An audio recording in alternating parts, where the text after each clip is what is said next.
Welcome to Kenton's videos. Enjoy the video.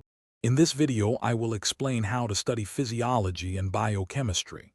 First, establish a strong foundation by grasping fundamental concepts such as cell biology and basic organic chemistry. This initial step is crucial, as these core principles underpin all subsequent learning.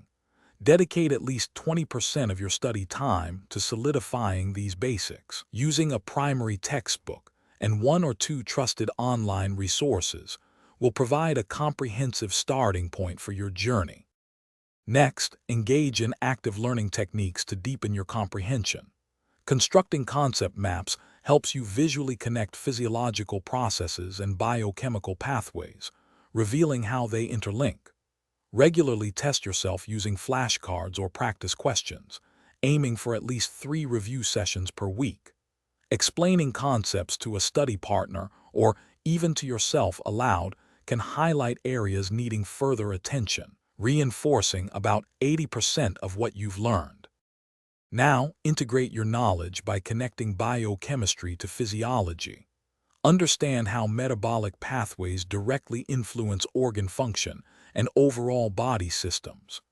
Explore common clinical conditions, recognizing how a disruption in one biochemical process can lead to physiological dysfunction. Dedicate approximately 1/3 of your study time to applying concepts through case studies. This approach helps bridge the gap between theory and practical application, making your learning more robust and memorable. Finally, consistent review and practice are paramount for long-term retention. Implement a spaced repetition schedule, reviewing material at increasing intervals, perhaps every 2 days, then 4, then 8.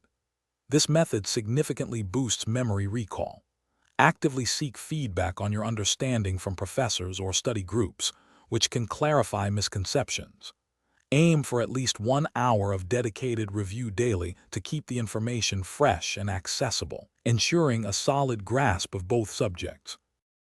Thanks for watching. Consider subscribing if we helped you.